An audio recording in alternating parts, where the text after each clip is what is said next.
Assalamualaikum warahmatullahi wabarakatuh. Bismillahirrahmanirrahim. Alhamdulillahirabbil alamin. Assalatu wassalamu ala asyrafil anbiya'i wal mursalin. Sayyidina wa maulana Muhammadin wa ala alihi wa ashabihi wa man tabi'ahum bi ihsanin ila yaumiddin wa ba'du. Para jamaah Masjid Nur Mudrikah yang dimuliakan oleh Allah, alhamdulillah kita dapat kembali bertemu walaupun dalam nuansa yang berbeda, dalam rangka menetepi salah satu kewajiban, yakni thalabul ilmi. Mudah-mudahan apa yang kita laksanakan dicatat oleh Allah sebagai amal soleh. Amin Allahumma amin. Para jamaah, kajian kita akan kita lanjutkan pembahasan tentang macam-macam bentuk zikir. Pada beberapa pertemuan yang lalu, yang insya Allah para jamaah juga sudah lupa, kita sudah membahas tentang ta'rif atau definisi dari zikir. Kemudian sekarang kita lanjutkan membahas tentang macam-macam bentuk dari zikir. Ada kalanya zikir itu berbentuk sholat, ingat kepada Allah melalui sholat. Ingat kepada Allah melalui sholat. Aqimis sholata lidzikri, dirikanlah sholat untuk ingat kepada Allah. Maka esensi dari sholat itu adalah zikir, ingat kepada Allah. Bahkan dalam Al-Quran surah Al-Baqarah ayat 45, Allah subhanahu wa ta'ala berfirman, wasta'inu bis-sabri was-shalah wa innaha lakabiratun illa 'alal khashi'in alladzina yadhunnuna annahum mulaku rabbihim wa annahum ilaihi raji'un. Memohonlah kalian kepada Allah dengan sabar dan sholat. Berarti memohon kepada Allah tetapi melalui wasilah. Apa wasilahnya? Sabar dan sholat. Ini namanya wasilah. Jadi minta kepada Allah bil wasilah. Apa wasilahnya? Sabar dan sholat. Meminta kepada Allah melalui perantara. Yang menjadi perantara adalah sabar dan sholat. Wa innaha lakabiratun ilal khashi'in, sesungguhnya sholat itu lakabiratun, menggunakan lam takkid dalam ilmu tata bahasa Arab. Jadi sungguh sholat itu terasa sangat berat kecuali bagi orang-orang yang khusyuk. Jadi sholat ini adalah perbuatan yang berat sebenarnya, kecuali bagi orang yang khusyuk tadi. Karena sholat itu adalah ingat kepada Allah. Siapa orang khusyuk itu? Alladzina yadhunnuna annahum mulaku rabbihim wa annahum ilaihi raji'un. Adalah orang-orang yang mempunyai prasangka bahwa mereka akan bertemu dengan Tuhannya serta akan kembali kepadanya. Salat itu adalah liqa'a rabbihim, ketemu dengan Tuhannya. Berarti ingat kepada Allah. Ono wong salat ingat pada bacaan salat, itu namanya bukan ingat kepada Allah, tapi ingat bacaan sholat. Ya sik luwih apik timbangane eling pindang, Pak. Jadi ada tingkatan-tingkatan. Jadi yang kita diperintahkan adalah sholat itu menghadap Allah, ingat kepada Allah. Yang kedua, ada bentuk zikir itu bentuknya adalah membaca Al-Quran. Dalam sebuah hadis Rasulullah menyatakan afdhalu dzikri qiraatul Quran. Sebaik-baik zikir adalah membaca Al-Quran. Kalimat begini ini jangan terus dimaknai tidak ada zikir yang lebih baik daripada membaca Al-Quran. Jangan dimaknai begitu, nanti salah. Sebab ada hadis lain itu menyatakan afdhalu dzikri la ilaha illallah. Sebaik-baik zikir adalah la ilaha illallah. Artinya membaca Al-Quran itu adalah kategori zikir yang tinggi. Bukan tidak ada yang paling tinggi selain itu. Bukan begitu pula. Nah, Jadi membaca Al-Quran itu adalah kategori zikir. Ingat kepada Allah melalui ayat-ayat Allah. Bahkan dalam hadis yang lain Rasulullah menyampaikan, man arada ayyukallima rabbahu falyaqra'il Qur'an. Barang siapa yang ingin berdialog dengan Tuhannya, maka bacalah Al-Quran. Dalam bahasa yang sering kita dengar, salah satu tombone ati maca Quran, angen-angen sak maknane. Lah ini yang kedua, ini yang berat. Maca Quran insyaallah banyak yang bisa, tapi angen-angen sak maknane, nah itu.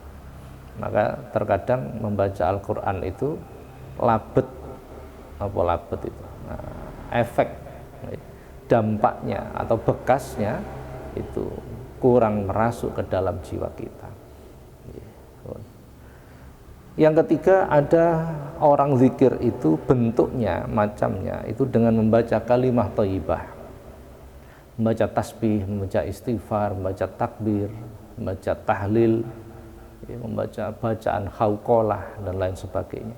Bacaan-bacaan yang kita baca setelah sholat, nah, itu termasuk kalimah thayyibah. Jadi astaghfirullahaladzim alladzi la ilaha illa huwal hayyul qayyum wa atubu ilaih. Itu perlu kita pelajari, itu bacaan-bacaan habis sholat itu. Perlu kita pelajari, perlu kita amalkan dengan benar, dengan baik. Astaghfirullahaladzim alladzi la ilaha illa huwal hayyul qayyum wa atubu ilaih. Bacanya hayyal qayyum. Itu lebih tepat bacaannya, hayyal qayyum secara ilmu tata bahasa Arab. Dan seterusnya, membaca la ilaha illallah wahdahu la syarikalah, dan seterusnya, membaca Allahumma antas salam, membaca ayat kursi, membaca surah Fatihah, bacaan-bacaan yang dibaca ba'dal maktubah, setelah sholat lima waktu. Kemudian ada pertanyaan, apakah boleh itu dilakukan dengan berjamaah dengan suara yang keras? Boleh. An Ibnu Abbas ahbarahu anna raf'a sauti bidzikri hina yansarifun nasu minal maktubah kana ala ahdin Nabi sallallahu alaihi wasallam. Diriwayatkan oleh Imam Muslim dalam sebuah hadisnya. Jadi Ibnu Abbas, Abdullah bin Abbas ini mengabarkan bahwa mengeraskan suara ketika berzikir setelah selesai sholat 5 waktu, sholat berjamaah, kana ala ahdin Nabi sallallahu alaihi wasallam, telah dilakukan semenjak zaman Rasulullah. Jadi itu sudah dilakukan semenjak zaman Rasulullah. Hadis yang lain, afdhalu dzikri la ilaha illallah. Zikir yang utama adalah membaca la ilaha illallah. Afdhalu du'a alhamdulillah. Sebaik-baik doa adalah alhamdulillah, memuji kepada Allah. Selanjutnya, ada zikir itu bentuknya dengan membaca sholawat. Itu juga kategori zikir. Ana zikir iku wujude salat, ana zikir wujude maca Quran, ana zikir wujude maca kalimah thayyibah, ana zikir wujude maca sholawat. Malah sholawat ini termasuk super istimewa. Dalam sebuah hadis Rasulullah menyampaikan, ma min du'ai illa bainahu wa bainas sama'i hijabun hatta yusalli alayya fa idza shalla alayya in kharaqa dzalikal hijabu wa rufi'ad du'a. Antara tiap doa dan langit itu terdapat hijab. Jadi kita berdoa kepada Allah sampai dengan langit terdapat tutup, hijab itu tutup. Hingga diucapkan sholawat untukku, ketika dibaca sholawat untukku maka terbuka hijab tersebut dan diangkatlah doanya, sampailah doanya kepada Allah. Ini kita nggak ngomong ijabah, kita ngomong sampai. Jadi sampai ke tempat. Jadi belum ngomong dikabulkan atau tidak. Jadi proses kita berdoa, kemudian doa ini dibawa oleh malaikat naik untuk disampaikan kepada Allah. Kalau nggak dibacakan sholawat ini tidak sampai. Kita nggak ngomong kabul, bukan, masih belum sampai kepada Allah. Nah, ketika sampai baru nanti proses dikabulkan atau tidak oleh Allah. Hadis yang lain Rasulullah menyampaikan, Ma sami'ta qauli, para sahabat ditegur oleh Rasulullah, apa kalian tidak memperhatikan apa yang aku sampaikan? Al-a'malul mauqufah wa da'awatul mahbuthah hatta yusalli alayya. Semua perbuatan itu berhenti, kata Rasulullah. Wa da'awatul mahbuthah, semua doa itu ditolak. Semua amal itu perbuatan. Panjenengan sedekah, panjenengan salat, panjenengan nyambut gawe, itu semua amal. Semua doa tertolak hatta yusalli alayya, sehingga dibacakan sholawat kepadaku, kata Rasulullah. Panjenengan ndonga gak maca sholawat, ini ditolak karo Gusti. Panjenengan sholat orang maca sholawat. Nah, sholat karo sholawat itu dalam ilmu etimologi bahasa itu sama. Sholat dan sholawat itu sama. Artinya apa? Doa. Dalam Al-Quran Allah Subhanahu wa ta'ala berfirman, hafidhu ala sholawati was sholatil wusta. Hafidhu jogon ala sholawati, yang tesih piro-piro sholat, was sholatil wusta, dan sholat yang tengah. Jadi sholat karo sholawat itu dalam etimologi sama. Sholat itu mufrad, sholawat itu jamak. Sholat itu tunggal, bentuk tunggal. Kalau sholawat itu artinya beberapa sholat. Jadi beberapa sholat, jamak, banyak. Pun. Dalam hadis yang lain, Rasulullah SAW menyampaikan, Inna aulan nasi bi yaumal qiyamati aksaruhum alayya sholatan. Orang yang paling dekat denganku, kata Rasulullah, ketika nanti di hari kiamat adalah orang yang paling banyak membaca sholawat kepadaku. Sholatukum alayya mahaqatun, hadis yang lain. Sholawat kalian kepadaku adalah pelebur dosa. Jadi maca sholawat itu di dalamnya terdapat kandungan istighfar, permohonan ampunan kepada Allah. Masya Allah. Ini menunjukkan bahwa sholawat itu merupakan zikir yang sangat penting. Panjenengan sholat ra maca sholawat ora sah, mboten sah. Al-a'malul mauqufah, semua amal perbuatan itu berhenti. Panjenengan sedekah kok gak maca sholawat, ya berhenti, tidak sampai kepada Allah. Ini jarang dilakukan. Nyambut gawe kok ora maca sholawat, ya podo berhenti. Masya Allah. Nah, ini pentingnya membaca sholawat. Hanya dalam surah Al-Ahzab Allah Subhanahu wa ta'ala berfirman, Innallaha wa malaikatahu yusholluna 'alan nabi ya ayyuhalladzina amanu shallu 'alaihi wasallimu taslima. Sesungguhnya Allah dan semua para malaikat itu membaca sholawat kepada Nabi. Wahai orang-orang yang beriman, bersolawatlah kalian kepada Nabi. Jadi perintah sholawat itu hanya ditujukan kepada orang yang beriman saja. Maka orang-orang yang tidak beriman tidak akan menggubris perintah membaca sholawat itu. Mafhum mukhalafahnya seperti itu. Jadi orang-orang yang tidak beriman, mereka tidak akan cara-jane orang gatekke, karena tidak merasa dirinya beriman. Itu ana wong 100 sing 10 jenenge Pak Roni umpamane. Diceluk Pak Roni, orang 10 itu otomatis akan berdiri. Silahkan membaca sholawat. Maka yang membaca sholawat itu hanya orang yang bernama Pak Roni. Demikian pula ketika Allah memerintahkan kepada orang-orang yang beriman, maka orang yang tidak beriman tidak akan menggubris, tidak akan mau melakukan membaca sholawat kepada Nabi. Allah sendiri bersolawat, malaikat sendiri bersolawat. Allah memerintahkan kepada kita puasa, Allah sendiri tidak puasa. Allah memerintahkan kepada kita untuk sholat, Allah sendiri tidak sholat. Tapi ketika Allah memerintahkan kepada kita untuk bersolawat kepada Nabi, Allah sendiri bersolawat kepada Rasulullah. Masya Allah. Ini pentingnya membaca sholawat. Dan banyak lagi fadilah atau keutamaan membaca sholawat. Ini kalau kita bahas setahun membahas tentang fadilah sholawat tidak akan selesai, saking banyaknya. Selanjutnya para jamaah, ada zikir itu bentuknya membaca manaqib. Tadi ada zikir bentuknya sholat, ada zikir bentuknya membaca Quran, ada zikir bentuknya membaca kalimat thayyibah, ada zikir bentuknya membaca sholawat, ada zikir bentuknya membaca manaqib. Ini enggak patek akeh wong paham, padahal ini sangat penting pula. Membaca manaqib.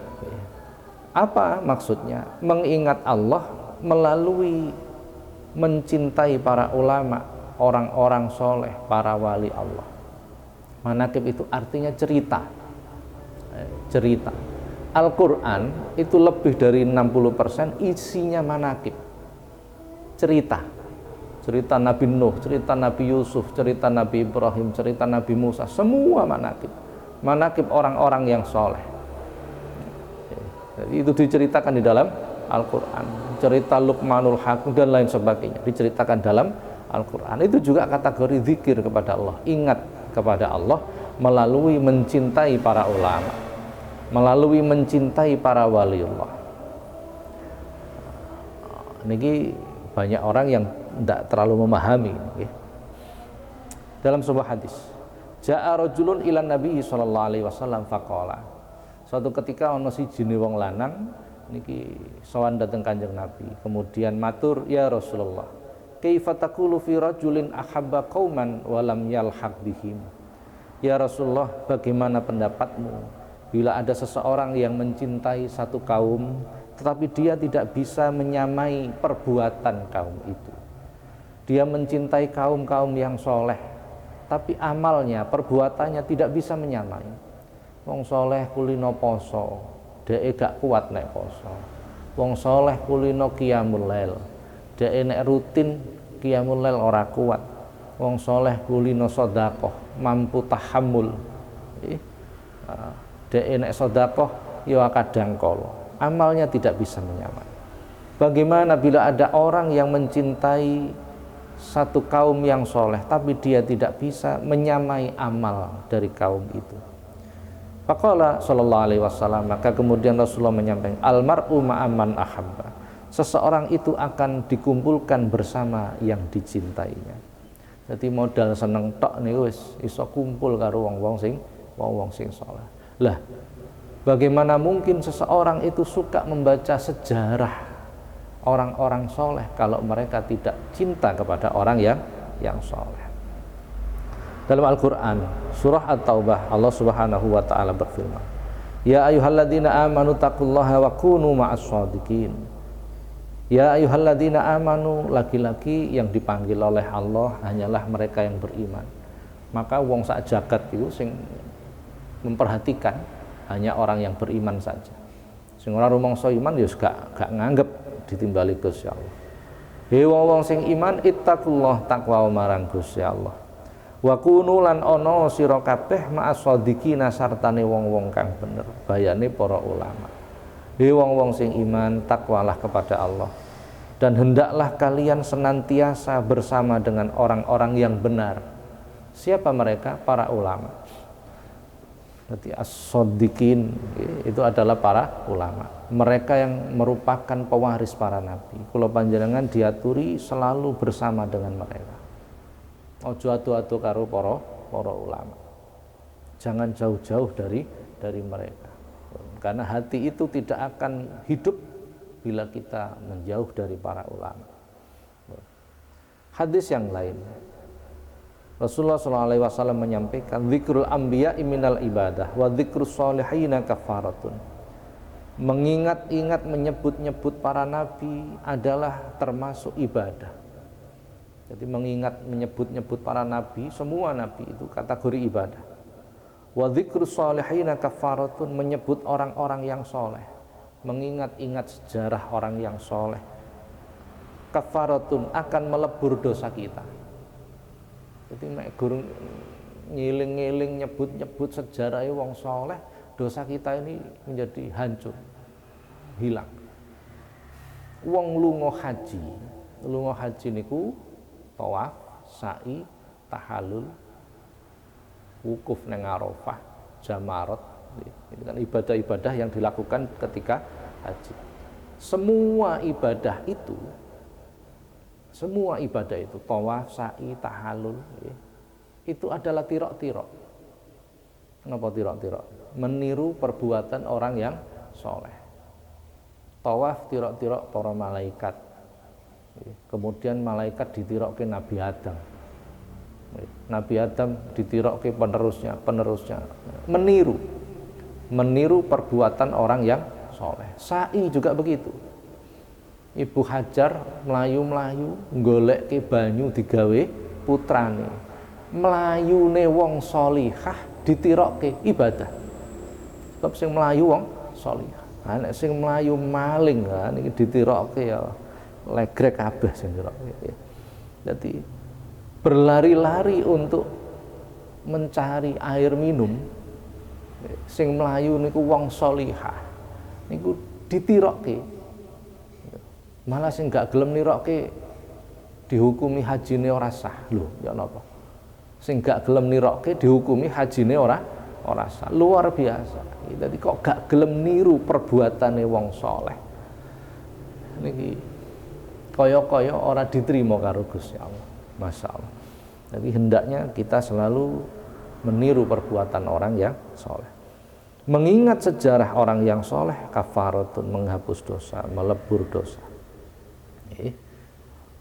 Dalam Al-Quran, wala tahsabannal ladzina qutilu fi sabilillahi amwata bal ahya'un 'inda rabbihim yurzaqun. Surah Ali Imran. Dan janganlah kamu mengira orang-orang yang meninggal di jalan Allah itu mati, mereka itu hidup di sisi Tuhannya dan mendapatkan karunia. Para wali, wong-wong soleh itu tidak mati, tapi mereka hidup di sisi Allah. Jadi panjenengan ziarah ning makam Mbah Sunan Ampel. Niku Mbah Sunan Ampel iki pirsa. Nggih. Apalagi ke Rasulullah, Masya Allah.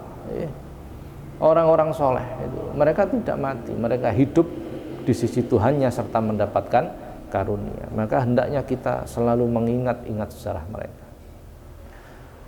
Ono manakib sejarah Imam Syafi'i, ono manakib Syekh Abil Hasan Asadili, ono manakib sing masyhur masyarakat kita mengamalkan, manakib Syekh Abdul Qadir Al-Jilani. Nun sewu. Sing kulino manakipan insyaallah pun paham. Sing dereng kulino niku sing kadang niku manakib iki panganan apa to? Malah ngono nggih. Iki manakib itu berisi cerita sejarah Syekh Abdul Qadir, kalau yang Syekh Abdul Qadir Jilani. Mulai awal lahir sampai wafatnya beliau. Luar biasa, fadilahnya luar biasa. Nggih. Masya Allah, ora kena dibahas lah fadilah.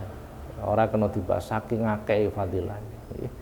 Jadi itu cerita tentang orang-orang yang soleh.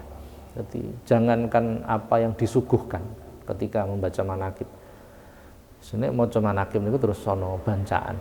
Jangankan apa yang disuguhkan, sisone kok ana sego sisa terus dipepe dadi karak. Karake manakipan niku fadilahe gede. Lho betul ya. Fadilahe besar. Aja segone. Karak niku napa? Sego sing dipepe. Niku fadilahe luar biasa. Masyaallah. Karena apa? Karena mereka adalah orang-orang yang terpilih di sisi Allah, orang-orang yang dipilih di sisi Allah. Mereka tidak mati tetapi hidup di sisi Allah. Hadis yang lain. Qala sallallahu alaihi wasallam, innallaha ta'ala qala, man 'adali waliyan faqad adantuhu bil harbi. Barang siapa yang membenci, memusuhi para waliku, barang siapa yang meremehkan, memusuhi, membenci para waliku, maka sungguh aku Allah akan menyatakan perang kepada mereka. Kok ana wong gak seneng karo Mbah Sunan Ampel niku dadi musuhe Gusti Allah. Hadis. Dadi musuhe Gusti Allah. Ana wong gedhing karo para ulama kok sampai muni. Kenapa kita harus mengikuti pendapat ulama A, ulama B, ulama C? Langsung saja kepada Rasulullah. Langsung saja kepada Al-Quran. Ini berarti sudah menafikan para ulama. Mereka telah meremehkan para ulama. Mereka orang yang mengatakan seperti ini, dalam hadis ini disebut, maka mereka menjadi musuh-musuh Allah. Kenapa? Siapa pewaris para nabi? pewaris para nabi itu adalah mereka para ulama. Ini tidak boleh dipungkiri. Orang yang paling memahami maqasidud diniyah, maksud di dalam beragama, adalah mereka para ulama. Jadi jangan pernah meremehkan mereka. Qala Al-Junaid, al-hikayatu jundun min junudillah yaqwa biha qulubul muridin.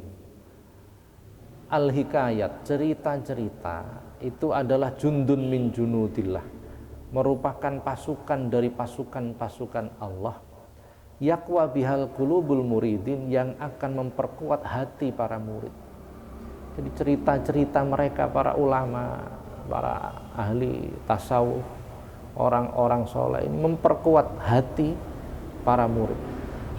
Panjenengan kok diceritani sejarah Ibu Hajar yang rela demikian perjuangannya untuk putranya, ditinggal dewi neng ora-ora karena melakukan perintah Gusti Allah, maka akan muncul kekuatan dalam hati.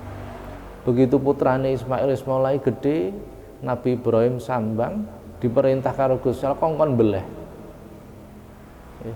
Nabi Ibrahim manut, matur teng bojone Ibu Hajar, piye aku diperintah Gusti Allah beleh anakmu, iki nek dudu wong wedok salihah ngamuk setengah mati. Nggih. Aja ngomong beleh anak. Bojone sampean ngomong, aku dikongkon Gusti Allah ngedol gelangmu, kira-kira wis nggondoke 3 dina 3 bengi. Nah, ini nek dudu wong wedok sing salihah tidak akan bisa. Maka cerita itu disuruh mengulang-ulang agar muncul kekuatan di dalam hati kita.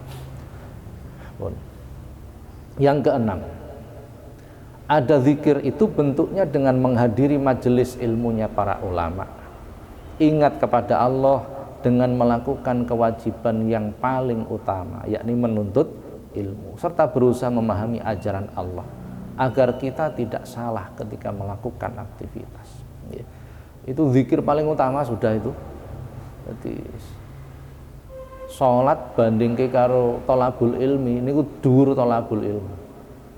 Poso Ramadan ngeten iki dibandingke tolabul ilmi, dhuwur tolabul ilmi. Lho nggih. Tapi banyak orang meremehkan itu, karena orang tidak tahu saja.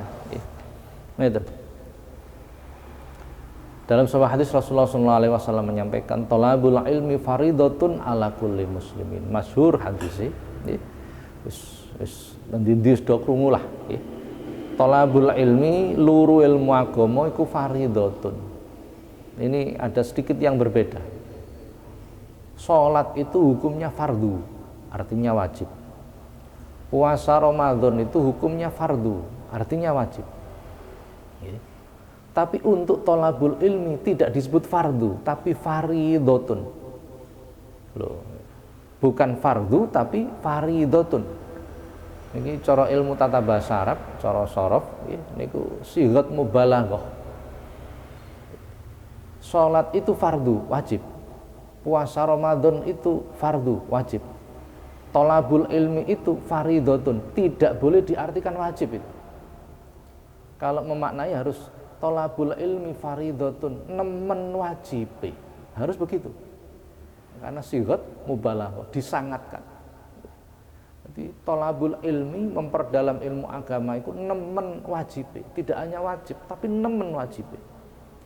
Maka ketika meninggalkan ini sebenarnya dia meninggalkan kewajiban yang paling berat, paling besar. Nah, kewajiban paling besar. Hadis yang lain Rasulullah menyampaikan, tolabul ilmi afdalu minas sholati wasyami wal jihad fisabilillah. Tolabul ilmi itu lebih utama dibandingkan dengan sholat 5 waktu, puasa Ramadan, bahkan perang jihad. Kenapa begitu? Kita sholat gak ngerti ilmu nih, ora diterima Gusti Allah. Poso gak ngerti ilmu nih, ora diterima Gusti Allah. Semua aktivitas kita membutuhkan ilmu. Ya, maka alhamdulillah konco-konco jamaah Nur Mudrika ini masih mau ngaji walaupun tidak bermajelis dalam satu majelis, walaupun terhalang dengan keadaan seperti ini, karena memang kondisinya tidak memungkinkan. Para jamaah Memang sebaiknya pada kondisi yang seperti ini kita menjaga diri kita. La dororo wa la diroro, kata Rasulullah. Jangan membahayakan diri kita dan jangan membahayakan orang lain.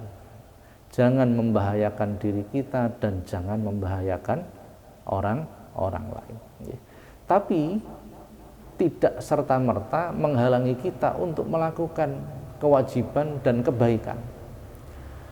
Nek ora iso ngaji, gak iso kuliah subuh bareng-bareng nang masjid ya ngaji lewat ngeten iki. Apa mbuh apa jenenge ngeten iki. Nah, wis zamane memungkinkan bagi kita untuk tetap melakukan kewajiban tolabul ilmu. Nek perlu ditingkatkan. Nek perlu ditingkatkan. Nang omah terus itu kan cenderung bosen, jenuh. Nek wis jenuh terus pikirannya terus mudah tertekan. Tapi nek ngrungokke ngaji, oh insyaallah mboten. Nek perlu ditingkatkan. Nek perlu ditingkatkan mumpung kondisine longgar. Kami jangan sakit gabung ke channel kami di Paseban Agung. Jadi Paseban Agung itu seminggu 2 kali kita tayangkan pengajian. Kita tayangkan pengajian. Jadi agar kita di rumah itu punya aktivitas yang berkualitas. Jadi jangan sampai kita terhalang. Panjenengan kepingin gawe rutinan ngaji niki seminggu sekali, seminggu 2 kali monggo. Pokok kula longgar insyaallah. Pokok kula longgar. Mau dijadikan apa namanya? Pakai Google Meet seperti Masjid Baitul Makmur monggo. Kalau Google Meet itu ada tanya jawab. Jadi awalnya Masjid Baitul Makmur itu mintanya kuliah subuh, terus akhirnya minta seminggu sekali. Kemarin kajiannya setelah sholat tarawih di rumah sendiri-sendiri itu. Jadi ada tanya jawab itu Google Meet. Jadi yang penting jangan sampai kondisi ini menghalangi kewajiban kita untuk tolabul ilmi. Para jamaah, kita lanjutkan lagi.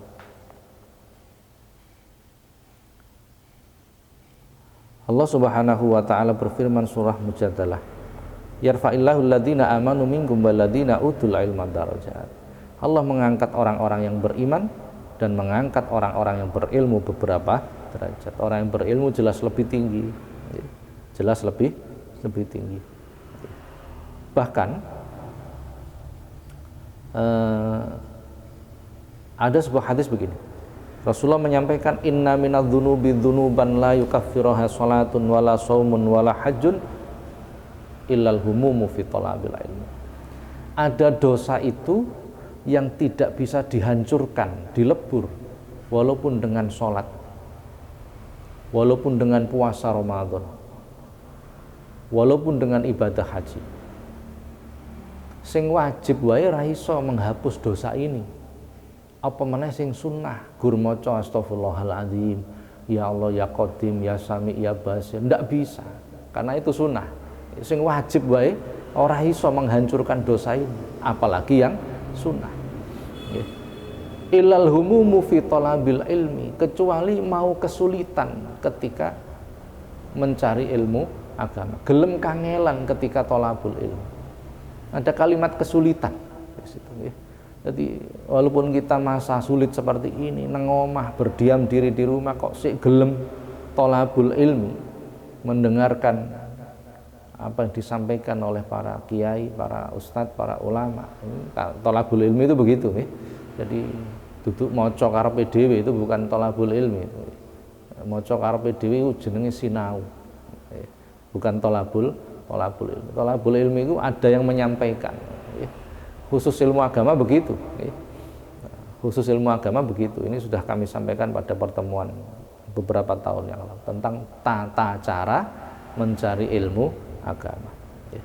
Jadi ada dosa itu tidak bisa dihapus dengan sholat, puasa, haji, hanya bisa dihapus dengan kesulitan ketika thalabul ilmi. Makanya kalau sering matur teng kanca-kanca Jawa, nek thalabul ilmi sing tenanan, karena itu menghapus dosa yang sulit dihapus. Menghapus dosa yang sulit dihapus.